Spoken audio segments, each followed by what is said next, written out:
Good morning, everybody. I hope that you are well. Please indicate if you can hear me. It's fine. Khaled, can you hear me? All right. Okay. So welcome to this webinar, and thank you very much for taking the time to join us. My name is Amanda Olivier, and I am the online pedagogy coordinator at the Two Oceans Graduate Institute, and it is my honor and privilege to introduce an old colleague of mine, Dr. Gerrit Visser. He is the director of the Center for Learning and Teaching and Development at the University of Witwatersrand, and he is going to talk to us about balancing synchronous and asynchronous learning interactions, as well as mastering the art of online teaching. The format that this webinar is going to take is Dr. Visser is going to do a presentation, and then we are going to ask him questions and see if he can answer us.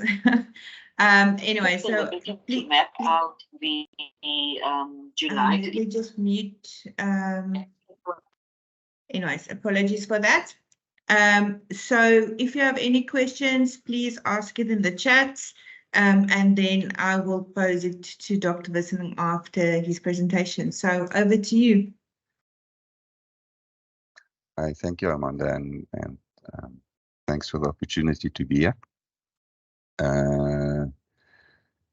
Yeah, I think, as Amanda said, there's going to be a bit of a presentation, but I think that the question and answer type part of it will probably be a question and discussion. I think there's so much collective experience in the room that it would be a pity if we don't draw on everybody's expertise. So it would be nice if it kind of turns into a discussion rather than than a Q&A session. So let me share my screen. Amanda, just let me know if you can see me. Is it loading? Yes, I can see it. Thank you. Okay. And I want to just do a sound check quickly. Let me do the check when I get there. So yes, I'm going to speak a little bit about balancing synchronous and asynchronous learning, and perhaps a little bit broader than that. I think I'm known to say that whenever you prefix learning with anything, you're distracting from the important bit. So if we say synchronous learning, we often distract from the learning by focusing on synchronous. I want to talk a little bit about learning first, and then maybe to say, okay, so how does this work in different environments? So I'm going to start. I can get my screen to move just with the video. I'm going to play a snippet just so you can, and then just get feedback about whether you can hear my sound. So I was watching my brother play this video game, and he used a cheat code. That let his character do a... Sorry, can you hear that? Yes, I heard it, but it seemed to be repeating itself. There seemed to be a bit of an echo, but yeah, I heard. Thanks. That was me. I just wanted to make sure that everybody can hear before I actually run through the whole thing. Okay, great. So I was watching my brother play this video game, and he used a cheat code that let his character do a walk through walls hack. He pushed himself against a barrier in the game, hit some buttons, and boom, his character appeared on the other side. Imagine if you could walk through walls in real life. And it turns out you can, at a quantum level. We're talking on a scale of the stuff that make up atoms. Strange things happen at a quantum level. For one thing, all subatomic particles, they've got split personalities. One personality is a wave and the other one's a particle, but they're still one being. When you want to know where they are, they seem like a particle. And when you want to know what they're doing, they behave like waves. But you can't ask both personalities at the same time. Basically, they've got some serious commitment issues, and that means we can only guess where they might be. Imagine an electron has 2 dice, 6 sides each. What the electron rolls is where it will sit along the line. Our electron can't commit to a position until the dice are rolled, remember? Serious commitment issues. So as our electron is shaking the dice, it's everywhere at once. Something, like us trying to measure its position, has to force the electron to let go of the dice and pick a spot. Of all combinations, getting a 7 is more likely than 2 or 12. In reality, though, the electron can be in more than just 10 spots, since there are many more combinations than just 2 dice. Now we can picture subatomic particles as this, a probability wave. This wave will tell us the odds of finding a particle at that location. Say this is our electron's probability wave. The peaks of the wave is where we're most likely to find the electron, and in the valleys, it's less likely we find it there. Let's say the electron is heading towards a barrier. As it hits the barrier, the wave bounces off. But let me tell you something about waves. They are not perfect. For example, a beam of light doesn't perfectly reflect off of a surface. A small fraction of light can get through. Waves won't bounce off perfectly, so neither will the electron wave. Sometimes the wave can slip through the barrier. When the wave is in the barrier, the chances of finding an electron there goes down by a lot. But if the barrier is thin enough, the wave can reach the other side before it dies off. So what does that mean? Remember, the wave tells us how likely it is to find the electron there. This means there's a chance we can find our electron on the other side of the barrier. Or in there too. Once it's on the other side, we can say the electron tunneled through the barrier. This is quantum tunneling, and that's how subatomic particles can walk through walls. Okay, so little elementary particles can walk through walls, but I can't, because my body's made up of more than a quadrillion of these quantum objects, and the odds of all of them tunneling through the wall is practically impossible. So why does quantum tunneling even matter? It's the reason we're alive.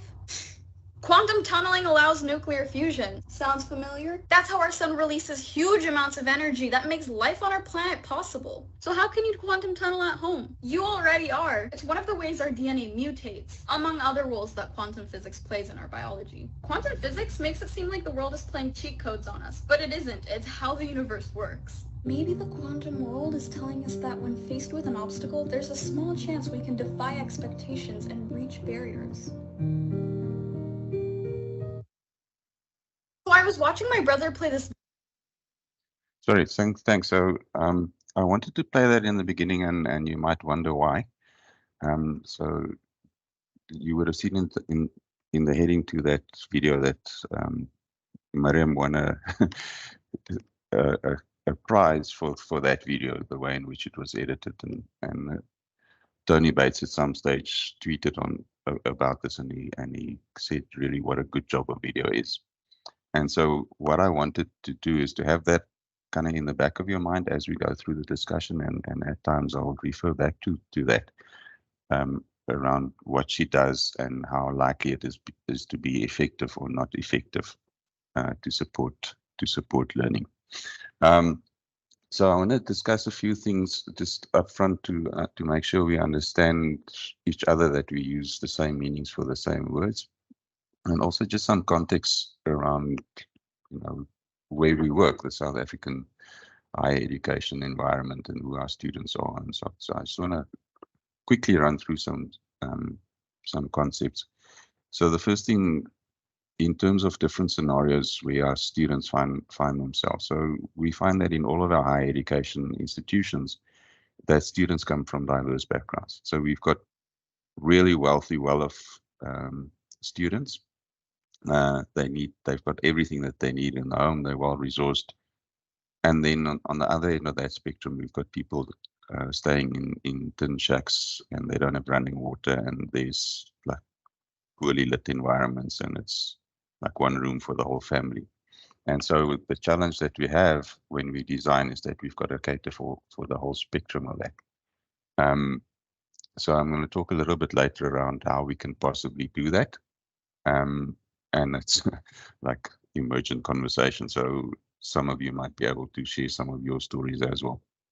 But so we need to design in a way that includes everybody in a meaningful learning experience. Everybody gets equal-ish access to the learning experience.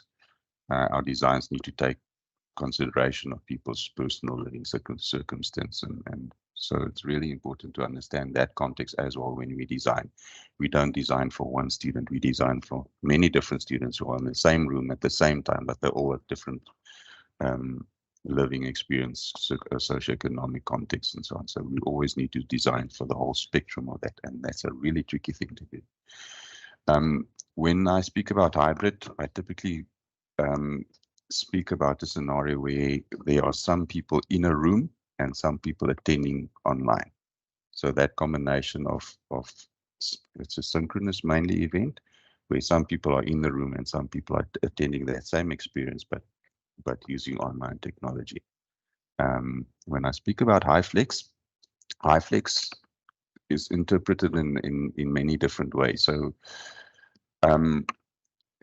at some institutions, what they let me explain principle. So iFlex is an approach to design that takes into account personal circumstance of students, and allowing them to choose which learning pathway they're going to decide, like they're going to follow, depending on what their own circumstance is. And so that might mean that there's a live session in a room and students choose to attend the live session. There might be people who can't be in that room, so they attend the live session online. There might be people who's not available during that time slot, so they can do some stuff later on, watching a recording, gaining access to an online learning environment, and having a fully online learning experience, fully asynchronous after the time, never looking at live interactions. And so that's a fairly complex way of designing, because you've got to design for all of the possibilities in a way that the student can decide which learning pathway to follow. And in other words, the student gets to adapt the learning environment to their own personal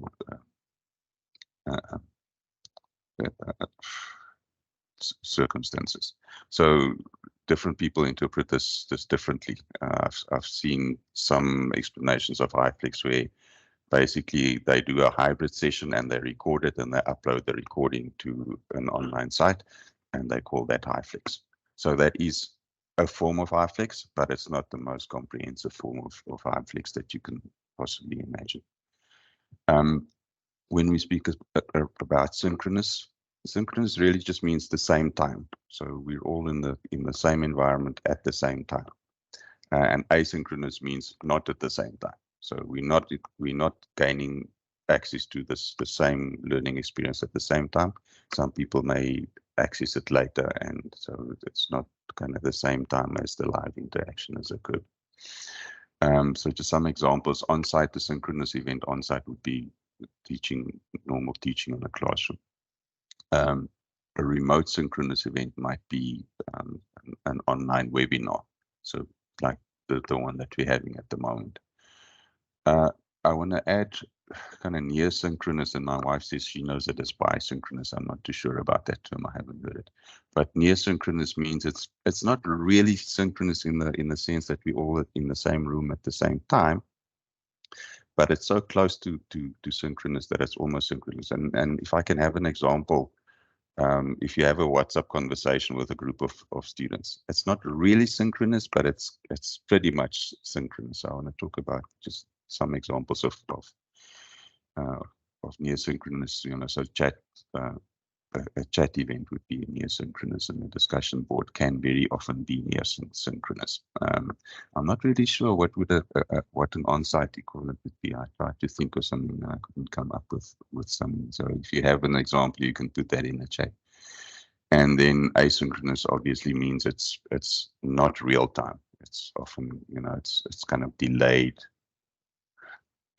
I don't want to say delayed. Let's say it's you choose your time at any point in time after the live interaction took place. So it's not a live interaction. It's kind of a canned interaction.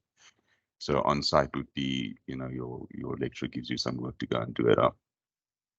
And so that assignment is a learning experience, but it doesn't happen at the same time as the teaching takes place. And so most online sites, if they are well designed, has a huge part of asynchronous learning activities, simply meaning that students can access them at their own time, at their own convenience. They don't have to be at a specific point in a physical place at a specific point in time.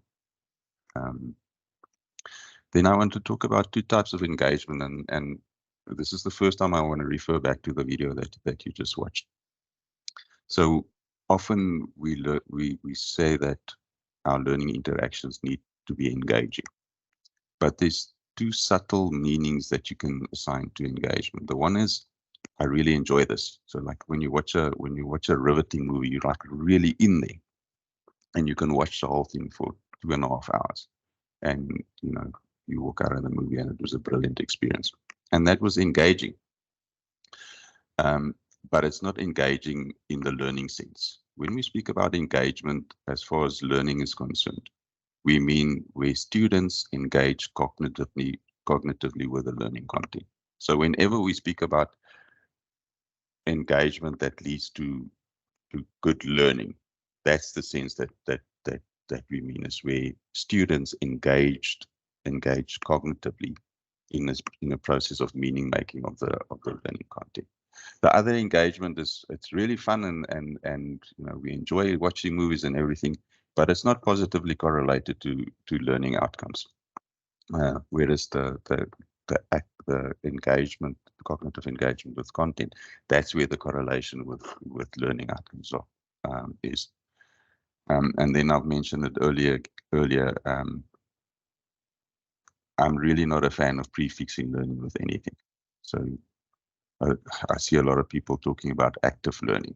There's no such a thing as inactive learning. Those of you who follow me on LinkedIn will know my position about that. All learning is active.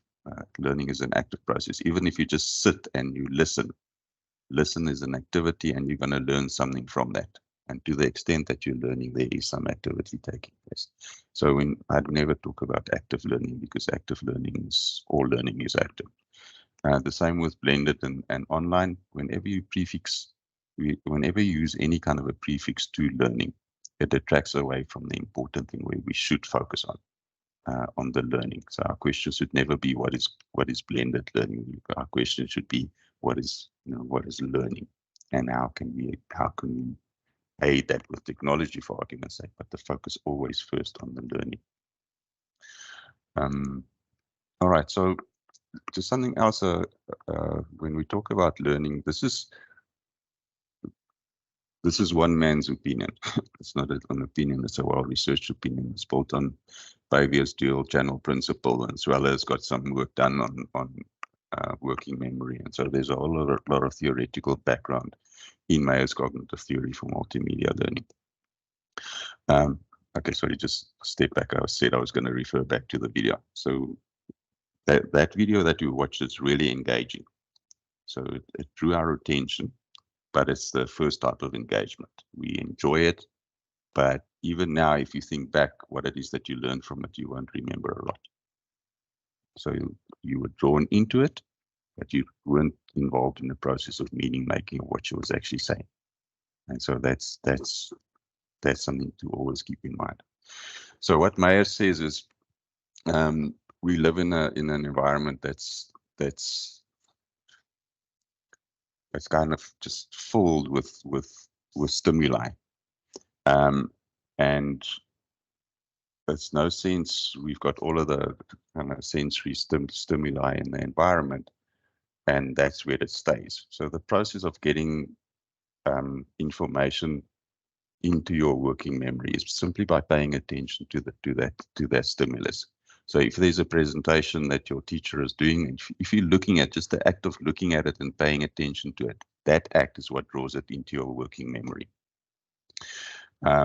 Until you pay attention to something that doesn't get into your working memory. So the first thing you need to do is to pay attention. And by paying attention, or by sensing, as they call it, that draws information into your working memory. And there's some pre-processing that happens in your working memory then. So a really good example to use is the concept of apple. So when you have an apple in your hand and you take a bite and you chew it and you taste it and you smell the apple, all of your senses is involved in that process. And so what happens in the first bit of meaning making in your working memory is all of the sensory information gets drawn into your working memory and it gets integrated. So you see the apple and you know the word for this is an apple, and you can smell it and you can taste it. And next time when you think about apple, that whole integrated notion is what you remember. So the first process is just that pre-processing where you kind of create an integrated concept of this new thing that you're looking at. And the second thing that happens once you've done that is you start drawing on your frame of reference or your long-term memory, and you draw whatever you have in your long-term memory that is related to Apple, you draw that into the working memory, and there's a process that happens again. You draw this concept into part of your fixed memory structure. So in that process, you might think, okay, this is an apple. Where does it fit in into what I know? Okay, it's a fruit. It grows on trees like peaches. It needs water, like, you know, and then you kind of fit it into your classification system in your long-term memory. And so learning often, when the cognitive sciences define it, they define learning as a permanent change in your long-term memory structures. And so if you've gone through this whole process from sensing something, pre-processing, putting it into your long-term memory through various processes, once it's settled in your long-term memory on a permanent basis, that is what is often defined as learning. Some things about that. Mayer's cognitive theory for multimedia learning talks about classroom learning. So they talk about two senses. They talk about what you hear and what you see, because that's often all that happens in the classroom. So in that sense, the model is very limited. There's far more senses than that. The working memory is fairly small. So for the moment, the latest that we know about the working memory is that it can hold 4 memory chunks. So what I was talking about Apple just now, it can have like 4 little bits of that in your working memory. If you put the 5th one in, something else is going to go out. So when you do a learning interaction, when you design your learning interaction, that's something that you need to remember, that you've got like 4 bits of like related information that you can keep in your working memory. Then you've got to stop, and you've got to do some processing where you make meaning in terms of your frame of reference, your long-term memory structure, so that stuff can move from your working memory into your long-term memory structure, and then you can come back and work with new stuff in your working memory. All right, right at the bottom, I speak about instruction and construction. So what I'm trying to say is that instruction very often happens when somebody else decides what needs to be learned. And so you go into a classroom and there's a lecturer, and the lecturer's got a learning experience that he or she has designed. And so the point of entry of information into your working memory, the trigger for that is external. Some teacher comes and they initiate the learning experience, as opposed to knowledge construction, which often happens due to your own intrinsic reasons. So you're curious about something, and because you're curious, you then go and you find information and you make meaning of it. And so there's also a control issue when you talk about instruction. Much of the control is often with the teacher or with the presenter. But when we talk about construction, the control is very, very often with the learner. And so there's, you know, the locus of control. It's also got an influence on the way in which you will learn. If somebody else has control over what needs to be learned, the information comes to you via presentation. If you're in control of what you want to learn, so everything that you learn outside of a classroom, the locus of control is with you. And so you then go and you draw information, you do inquiry-based learning, or that type of learning.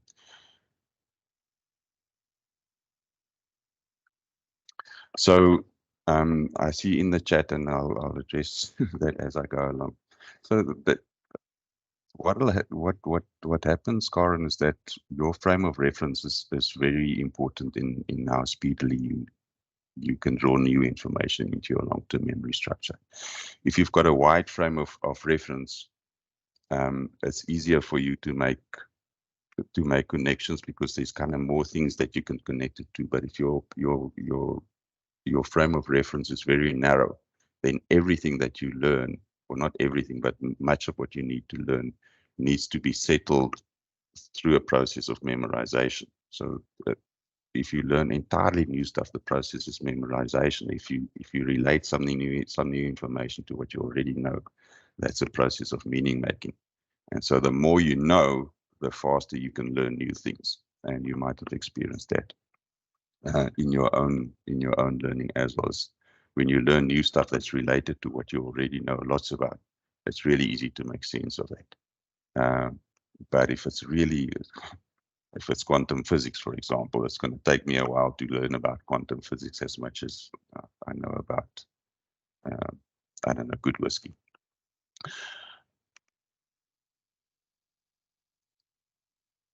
Okay, so I'm going to skip by this. We'll distribute the presentation later on. That is just, you know, somebody saying that your working memory can hold 3 chunks, can hold 4 chunks of information.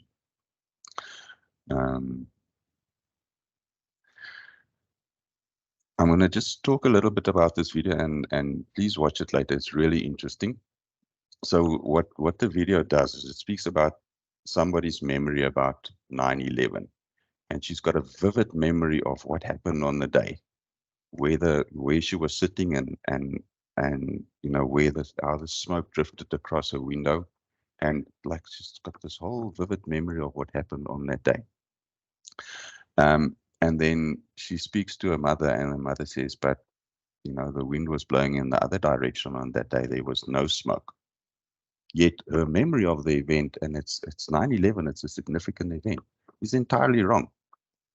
And there's something to remember, and it's part of the reason why this conversation, for example, is not a really great way to learn. It's because immediately as I tell you stuff, as we discuss stuff, your memory starts making meaning and starts reinterpreting. And, you know, so what might happen is, as I'm speaking to you, something might happen outside of this occasion. So the dog might be barking, and you might hear a car crash and something. And so what your mind does is it does reinterpreting, not just of what I'm saying, but also about what else is happening and what you've learned before, and what things I'm triggering in my conversation. And so one should be very careful to remember that your memory is not always reliable. You think you remember things the way that it happened, but in the meantime, your memory is just entirely inaccurate. And so the notion that I can sit here and talk to you about stuff, and you're going to remember it exactly as I said that, it's just not true. As much as we would like to believe it, it's just not true. Okay, so let's talk about the real elephant in the room. The question around whether we use synchronous or asynchronous and what the balance is really not a good question, because it depends. Those of you who've been in learning experience design for a long time will know that there's just too many variables in the way in which people learn for you to have to be absolutist about how you design. So you've got to take many things into consideration. The second thing that South Africans specifically need to remember is that we've got a very, very, very specific higher education context. There's a regulatory environment within which we function, and you have to work within that regulatory environment. So the first thing that we want to ask ourselves when we decide on synchronous or asynchronous is, you know, what are the outcomes?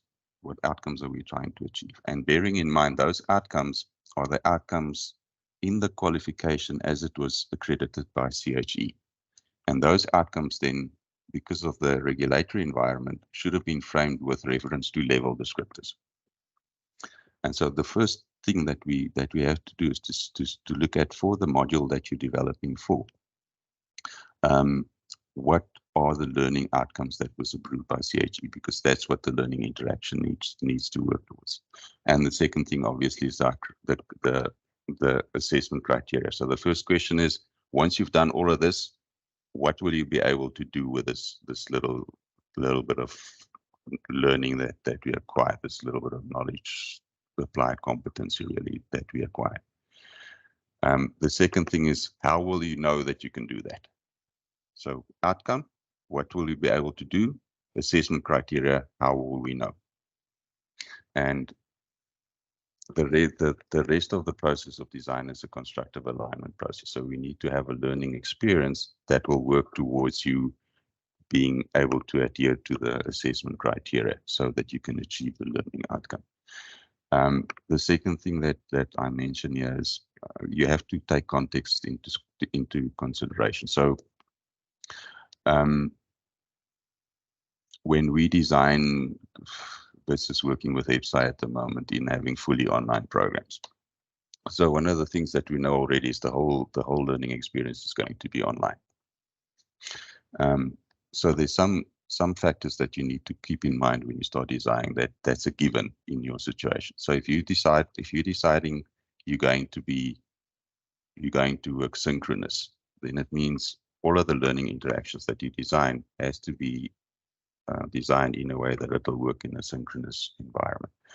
If you know that much of what you're going to do is going to be online, then you've got to know, okay, so you've got two options, and then you've got to start pulling apart what'll work in a synchronous mode, what works well there, what can't be done in a different way. Or you've got to think, all right, so what are the things that I can design in a way that students can do that in their own time, at their own convenience. I want to get back to our student population. We need to understand that their frames of reference are different. So that has got an impact on the way in which you scaffold learning. So, and that's true for synchronous and asynchronous, whether you teach in class or whether you teach in line. You always need to kind of bear in mind what is it that your students already know, so that you can design in a way that you can hook the new knowledges to the existing knowledge, and that's really difficult. It's really one of the really difficult things in our context, because we're so diverse. It's not like in a country like Finland, for example. Everybody's like really comes into university with a really good schooling background, and so the diversity is far narrower than it is in South Africa, and so it's easier to design for a uniform group of students than it is for a diverse group of students. Socioeconomic background is really important. Again, the correlation between academic success, or the big causal correlate to academic success is socioeconomic background. And so if you look at the recent polls, it's really interesting to look at polls in detail, because overall, our results are horrible. But if you look in different strata inside of that information, you see that at the old Model C schools, things are kind of going the way that they've always gone. Nothing's changed there. But it's on the lower socioeconomic scale of events that things are dropping really badly. And so to say that, things are all, our students can't read for comprehension as a all-encompassing statement, that's not true. It's in a certain demographic that things aren't going well, and that's got to do with socioeconomic background. It's got to do with an unresourced environment where people don't have access to internet, where they don't have books in the room, and so we need to design to compensate for that, depending on who the students in the room are. Consider resources available, consider the budget. Those are things that that is just practically that'll influence the way in which you design. Just in terms of modalities, I want us also to distinguish between distant learning and learning at a distance. At WITS, when we want to go online, people say, but we're not a distance learning institution. But what we forget is that not all learning happens in the classroom. Some learning happens in the classroom, but some learning happens away from the classroom. So you've got a contact student. It's a student that is registered full-time, and they're residential, or they come onto campus on a daily basis. And some of the learning happens, some of the learning experiences are in the classroom. But most of the learning experiences are actually when students go away from the classroom and they have to start grappling with making meaning of this information. And so when we design for asynchronous learning, we've got to design in a way that takes into account that online learning experience needs to support the student when he's learning away from the classroom. So it takes a way of thinking when you design for that. And so the simple answer that I would suggest, and here's where anybody is welcome to to disagree or to add or to discuss, is, in my mind, I think the first place to design is to design for a student who will be learning asynchronously and in a self-directed fashion. The reason why I say that is, firstly, because you can't do that. You can't design a fully online program for self-directed learning unless you really plan well. So much of the reason why lecturers just stand up and talk in classrooms is because they don't plan for anything else. They plan to walk into the classroom and talk, and that's what happens. They don't plan an interaction with their students where the students are cognitively engaged in meaning making. I don't want to talk about active learning. I'd rather say activity-based learning, where the students are busy making meaning rather than the lecturer speaking about what it is that the students are supposed to know. So the second reason why I want to say, if you design for asynchronous learning and it's kind of a self-contained learning unit, there's nothing that stops you from using that information in a synchronous session, because you've got the whole learning interaction mapped out. It's built in the course. The resources that you need are all there. And so when you teach in classroom, you can access your online course, and you can use all of those resources as part of your synchronous offering. The opposite is not true. If you've just planned for synchronous on-site teaching and all of your resources is in your kind of in your briefcase, and you walk into the class, and so you've got all the information available, but that's of no use to students who want to learn asynchronously, because there's nothing on the website. So build online first, and then use that information in your contact sessions where it's necessary. I mentioned before, design for remote first. Second thing around designing for asynchronous learning is you have to remember that in classroom, you as a teacher are there to tell your students, how to go about the learning interactions. So you're there to guide the whole experience inside of the classroom. But if you design for asynchronous online learning, the teacher's not there when the student is learning. So your narrative, the words that you write down in your online course, that stands in the place of the lecturer. So you have to use the narrative in your online learning environment to guide the student through the learning experience in the same way as you would do in person in the classroom. So narrative and tone of voice and encouraging phrasing becomes very important when you design for online learning. A second principle that I want to suggest is that when you design the online learning experience, that you design the online learning experience for the student who needs the least support. And so you design a learning experience that the students who are going to go through the workload quickly can go straight through what they need to learn and get to the end as soon as they can, without having to go on kind of deviations that will be frustrating for them, because they're going to learn stuff that they're going to have to do things. They're going to be forced to do things that they already know. So you want to design for the students who don't need any support to get to the end as soon as possible. And then for the students who need more support, you build support into that learning experience in a way that you can demand support where you need it. So to give you the practical implication is in your learning material that you have online, you're going to have a minimum information on screen when you first look at it, but you'll have many hyperlinks on key concepts.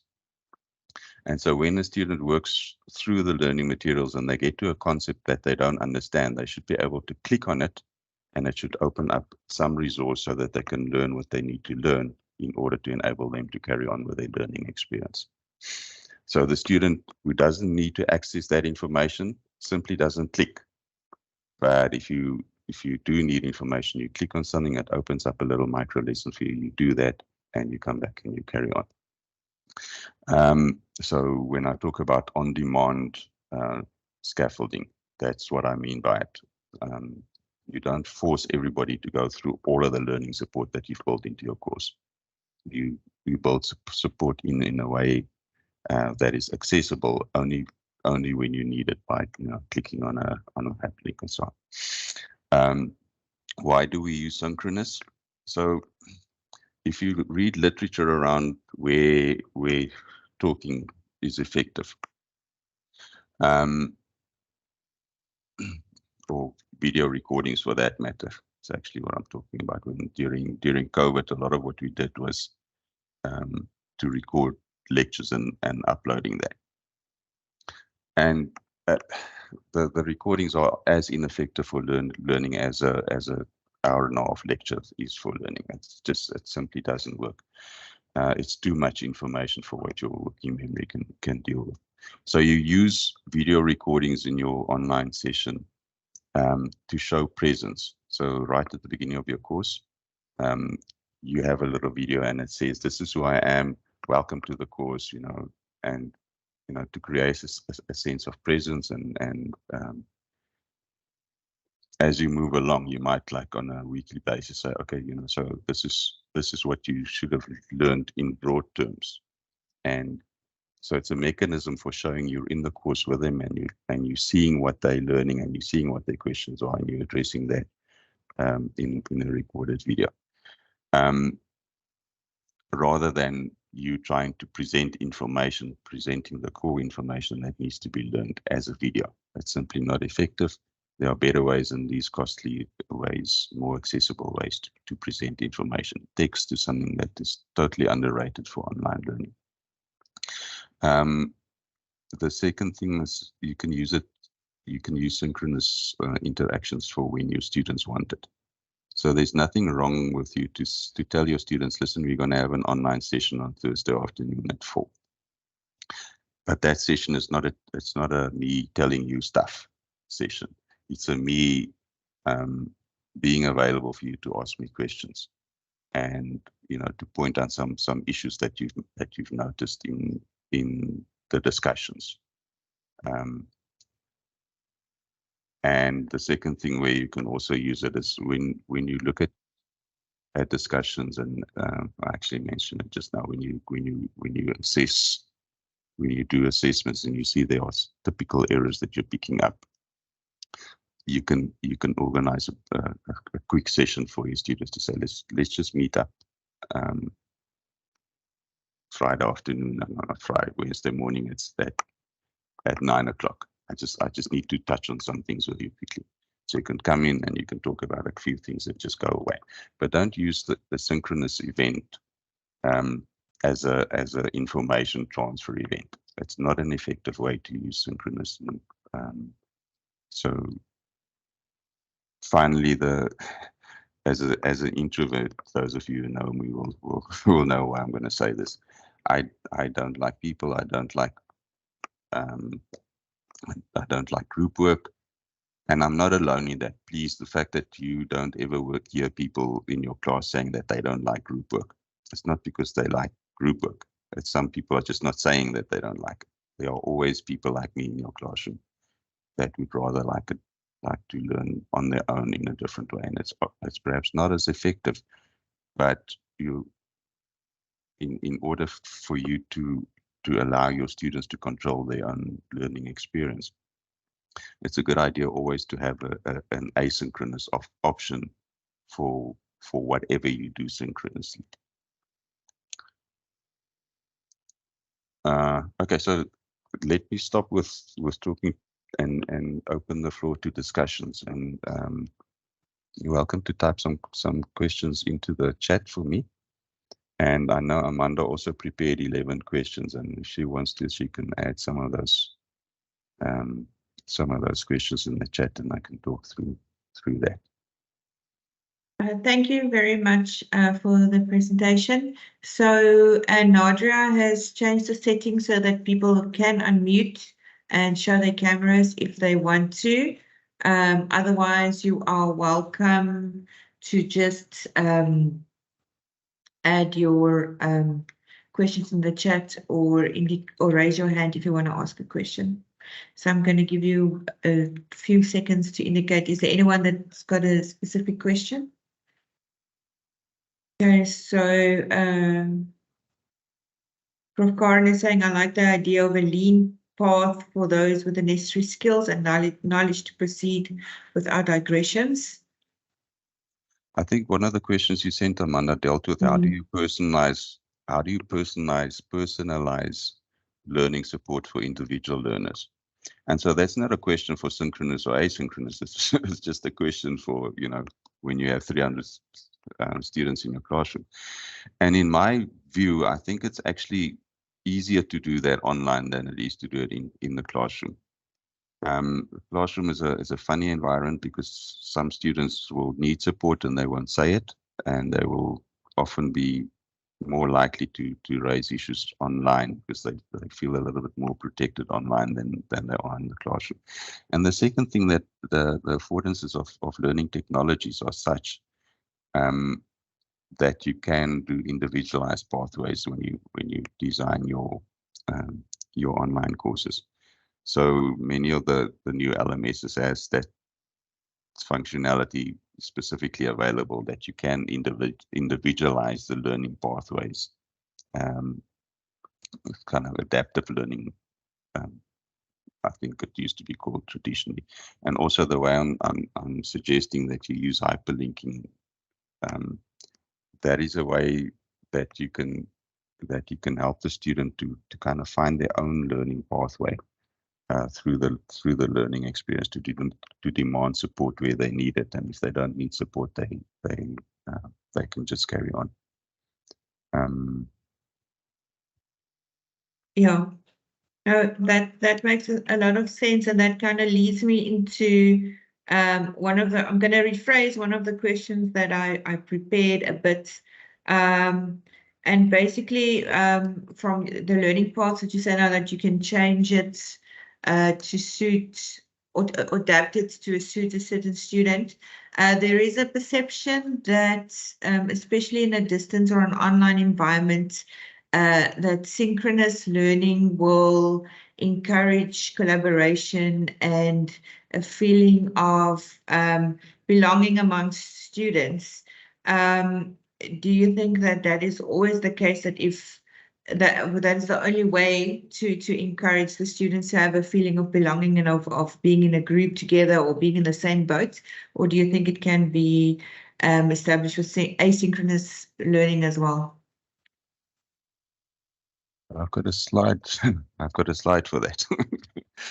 Okay, so I don't know how many of you have seen this.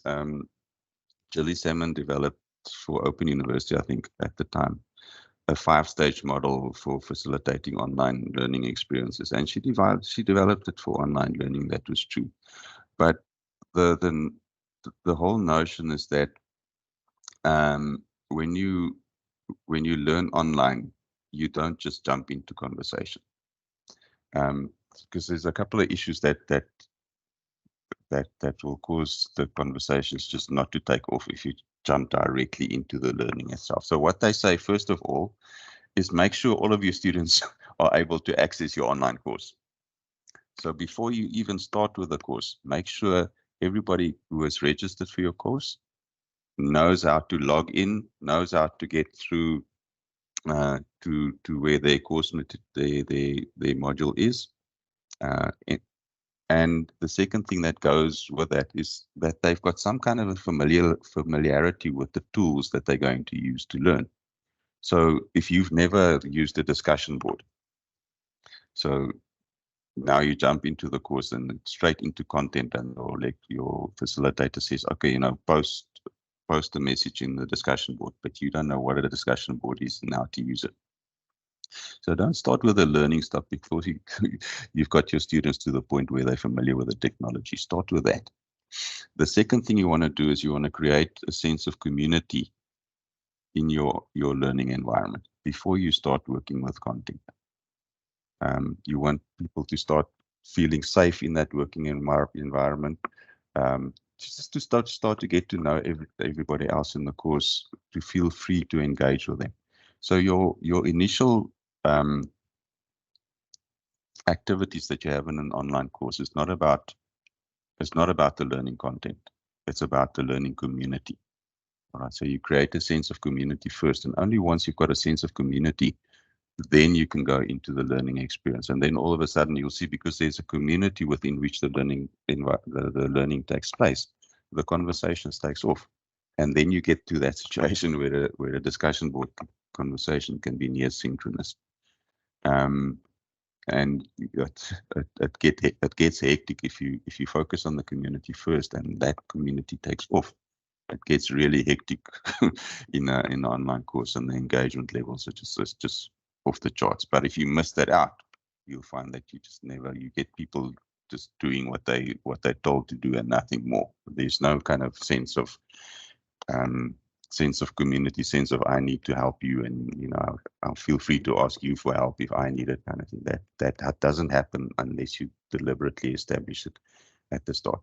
And I want to say a second thing about that is that this is not unique to online. It's exactly the same thing for your contact sessions. If your students don't know where the physical classroom is, they're not going to be in the room, so they're not going to learn. So when you facilitate synchronously in a physical space, you need to make sure that your students know where the classroom is, when the lecture will take place, what they need to have, what you're going to do in the class, how are they going to go about learning stuff. The first time that we learned about constructivist learning, Johannes Cronje told us that that's not something that comes naturally. You've actually got a plan for that, and you've got to get your students familiar with that approach to learning, because otherwise they're just not going to participate. So you've got to get your students familiar with the tools and the approaches for learning that they're going to use when they learn, before they start learning. Otherwise, when they get to that point of learning and they don't know how what you're expecting of them, then nothing happens. So you've got to do a lot of upfront work to make the later stuff work. Again, the slideshow will be available. So the next screen, sorry, there you go. So that's a little bit expanded on the 5-stage module. It says what kind of things happens in every one of the stages, and you can have a look at that. And I put the reference to Julie Salmon's website at the bottom. There's quite a lot of useful information. Thanks, Samantha. Thank you for that answer. There's quite a number of comments now. So Shantae is saying that her opinion is that modern students who are still in their youth and have had the privilege of a life integrated with technology, whether at a minute level like television and cell phones to more integrated systems like Siri and Alexa, how do we harness their power to consume and synthesize information into asynchronous learning and teaching methods? So the one thing about that, Shantae, is as much as we live in an environment that is, what kind of call it, technology pervasive, students use the technology for communication and for entertainment, but not necessarily for learning. So the idea that students, because they are younger, necessarily are more familiar with learning technologies is not necessarily true. So there's some guidance that we need to give to them as well. Another thing, I perhaps want to use this as a opportunity to jump into motivational models. Now, these models are a little bit old, and and they've done some work since 1986. But so Keller and Suzuki has got an ARCS model for getting students motivated for learning. And ARCS is acronym for attention, relevance, control, satisfaction. So what they're saying is when you design a learning interaction, you've got to draw the students' attention. It's got to be relevant to their frame of reference. They have to have control over their own learning. Remember that your students need control over pace, direction. If you don't give that to them, that's when they're not motivated, when they become compliant. And satisfaction. Learning is supposed to be fun, so don't take the fun out of learning. Maloney and Lepper speaks about challenge, curiosity, control, fantasy. Again, in the way in which you design your learning experience. Challenge your students, invoke their curiosity. Now ask a question that they want to answer for themselves, because if they want to answer the question for themselves, then they're going to lean into the learning experience. Again, control, give them control over the learning experience, and draw on fantasy. I think those, Yolanda, if she was here, I think that's what architects get right. It's the challenge bit and the fantasy bit. My daughter's studying architecture at the moment, and so the current assignment that they're working on is to design an outpost on Mars.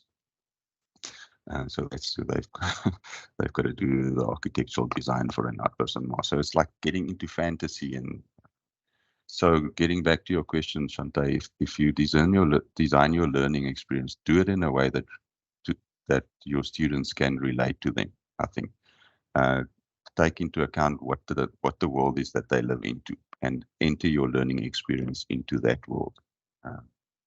If that makes any sense. Thanks. I wanna, Amanda, I wanna do the test now. Okay, all right. I'm gonna do the You test. can do that. Okay, so And then you there's remember. there's 2 more comments, or 3 more comments, and then our time is almost up. But yes, you're welcome. Let's do the test. So I've got nothing immediately after this, so I'll stay on for a while. Okay. If that's okay. So getting back to the video that we saw earlier, I said there was going to be a test on that video. So let's just see if I can make that happen. Sorry, it's just loading. Okay, you should see that now. Yes, I can see it on my side.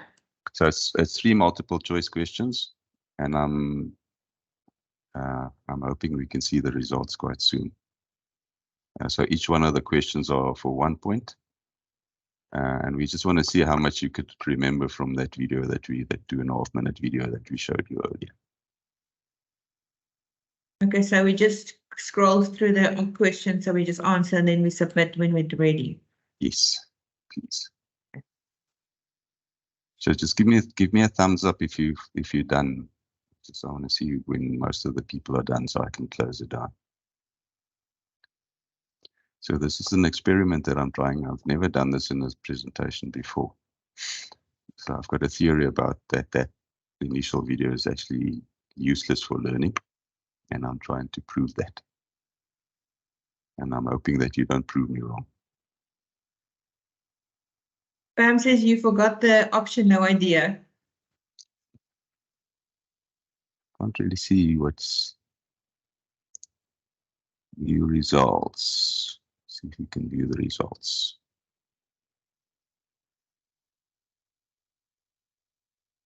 David, is your hand up or are you done? Okay. I'm done. It was a guesstimate. Export results. I'm not too sure though how to, in the end, we've had 12 responses.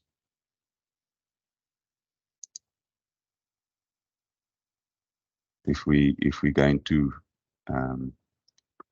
be able to share the responses on screen. Yeah, I can't end it on my side, so So it seems like the results are question by question. So Yeah. mm. Okay, so I'm not seeing more responses coming, so I'm going to close it. And then I just want to see question 1. The correct answer for question 1, if I remember correctly, was A. So 25% got that right. I think the correct answer, sorry, let me just get that document. It's not helpful. So the second question, what is the name of the phenomenon where subatomic particles can affect each other even when they are separated by a large distance? B is the correct answer. And for this one, for the third one, C is the answer, wave function collapse. And so you would have seen that the results are not kind of overwhelming. And the point that I want to make around that video specifically and direct instruction as in general, simply that it is not very effective for changing long-term memory structures. So you saw that presentation 40-50 minutes ago, and already you can't really remember a lot. And that's for a number of reasons. The first thing is too information dense. Second thing, the presentation is really funky and everything, but it's too fast. It doesn't give people time to reflect and think and make meaning. The third thing that happens is she's got these odd little things that she builds in. It's a little distracting comment. If you read Mayer's cognitive theory of multimedia learning, that's terrible. That actually detracts from learning. So that's why when you have a learning experience online, get to the point as fast as you can, because all of the deviations taxes your working memory. And so if you allow a student to go on all kinds of explorations, it overloads your working memory with stuff that's not relevant with what needs to be learned. So that's just, off the top of my head, 3 reasons why that video is not a good video for instruction, and why you're not doing terribly well in the quiz.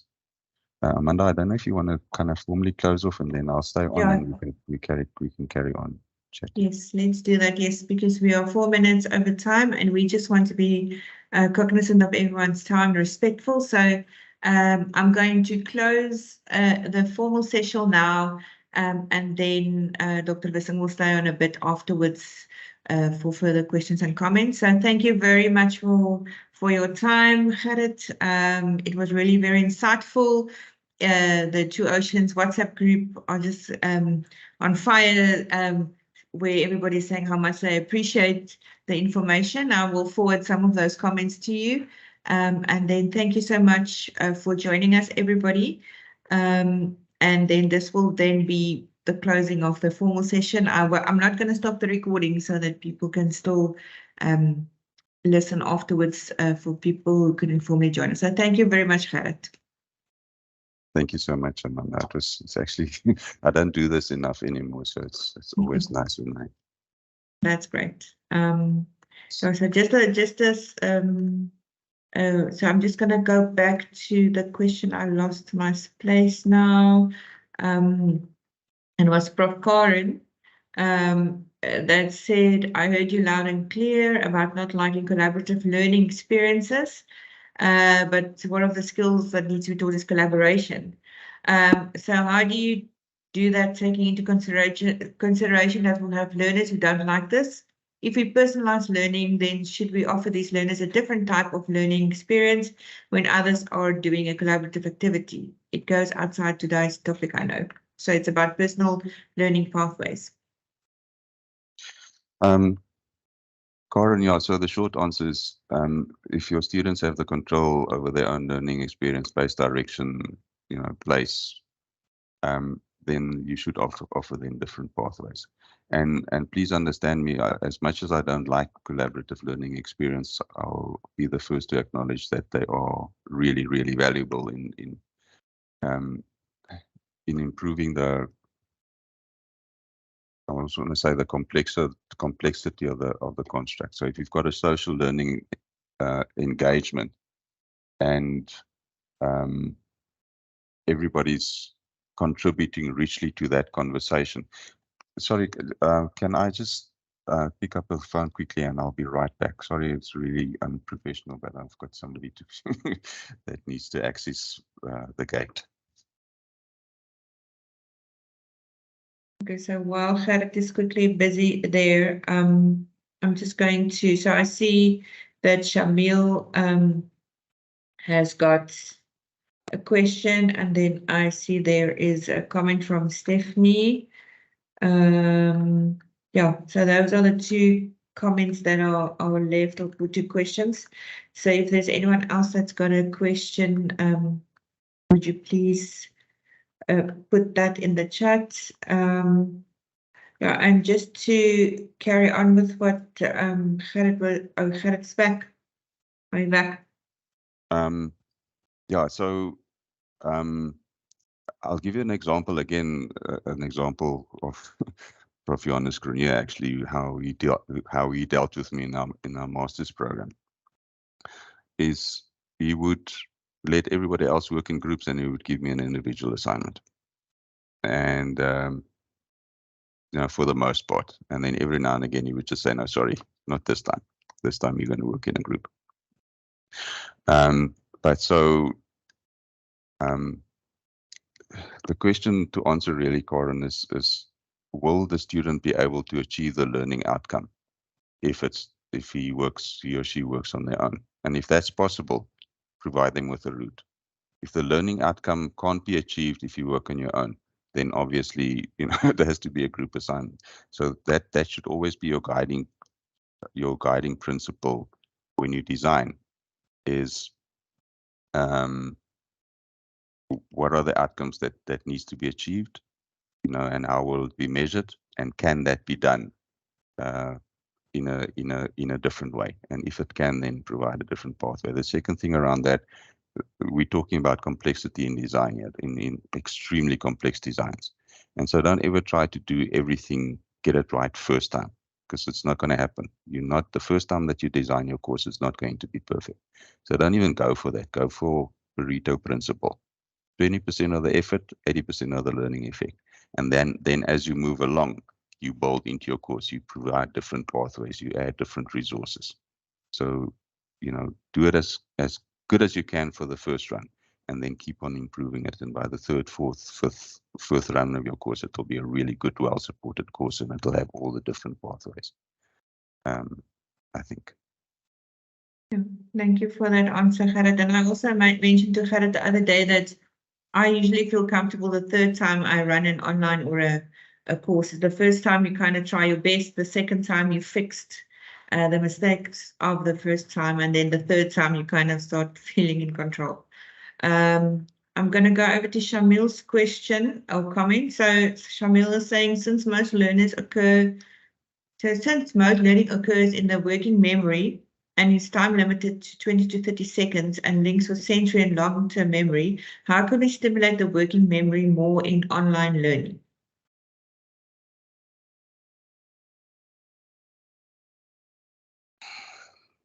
Sorry, let me just read that question carefully. This was an example of reading it too fast.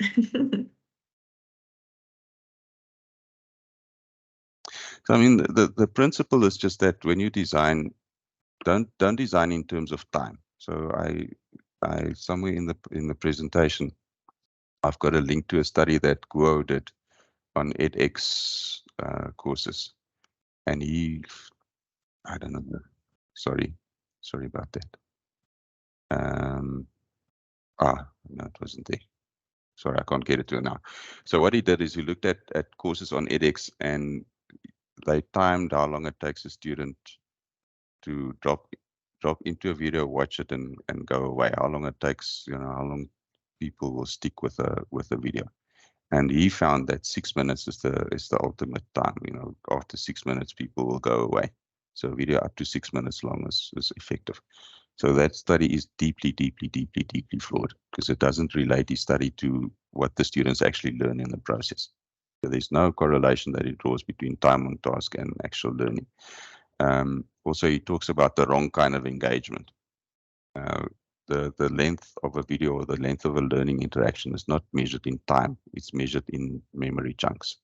So that's how you structure your online course, Shamil, if I can try and answer it in that way, is every time that you've got 4 things in a, 4 concepts in a student's working memory, stop and provide opportunity for engaging, for meaning making. So you present 4 chunks of memory memory information, and then you stop, and then you go into a learning interaction where the students have got to do something with what's in their memory. So you explain a principle, and then you say, okay, go and build something for me based on this principle. And online, fortunately, you're not stuck with a 1 hour period, and after that you've got to be out of the classroom. So you can allow students more time. You can give them more. Well, you can allow them to work through the learning interactions at their own pace. And so there's no kind of real end time to a period. But so break your learning content into kind of 4 chunks bits, and then 4 chunks learning interaction, 4 chunks knowledge construction, like that. If that makes any sense. The other thing I don't like about group work is that different people work at different paces. So when you're working in the same group, you're always going to find that some people get through the meaning making faster than others, but you're working in the same group. So it's for me, that's a frustration because I'm really quick. Just not really, just joking. But so it's difficult to construct groups where the learning is optimal and not frustrating for some. And I just don't like groups. But please don't not do group work, because I don't like group work. They are really valuable for joint knowledge construction. You've got different perspectives coming into that conversation, so that the construct in the end is really rich. But I just don't enjoy them. Thank you for that answer, Gerrit. I'm going to go over to Stephanie. She's asking, for contact learning, would you recommend also designing for the students who need least support? And if so, can you provide an example of how demand scaffolding can then be integrated in a contact session? So, I mean, that's the challenge of contact session. If you don't have a small group of students, it's really difficult to pay individual attention to students. If you've got 300 students and everybody's got a question, how do you answer that in the period? But in online, when you use the technology that is available, you can do that. And so hyperlinking is a really good way of doing that. I'm gonna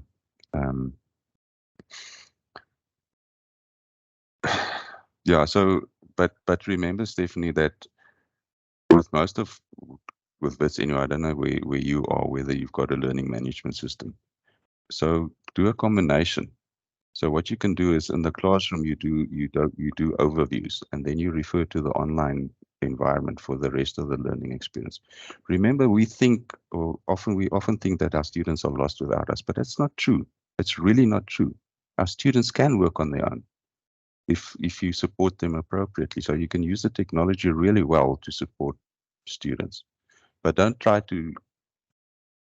rely on your on-site contact sessions for everything, because that's only a part of the notional hours in your qualification.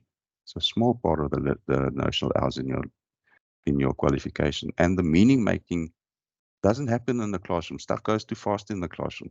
You always have students going back and then figuring out stuff on their own or with their friends and so on. So use your online platform to support that away from the classroom type of learning that happens. Nobody attends a lecture and then 3 weeks later goes into exam and they write and they do well, or they do an assessment and they do well. Everybody goes away and they make meaning and they prepare for an assessment, then they come back to the assessment. So the learning happens outside of the classroom, it doesn't happen in the classroom. So that learning you can support in your online platform. Thank you for that. There's about 2 more comments it seems, but the one from Alex links to the one about the bigger classes. So how effective is collaborative learning in a group of 90 students? And I think, Alex, you want to say something? Yes, I've changed that. I say ignore my question.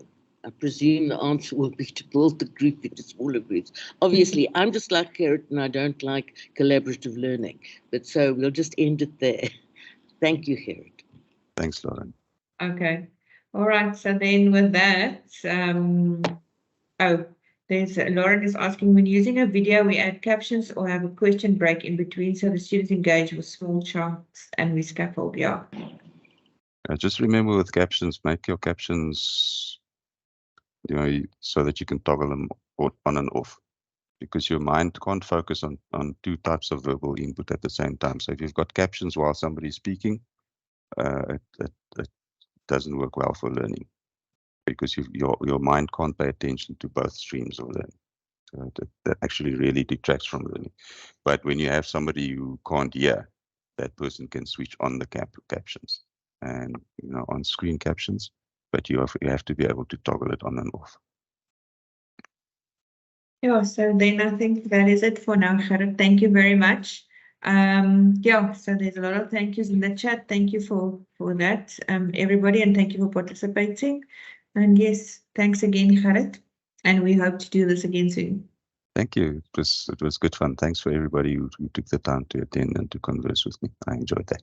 Thank you. Thanks. Goodbye. Have a good day. Bye-bye. Bye.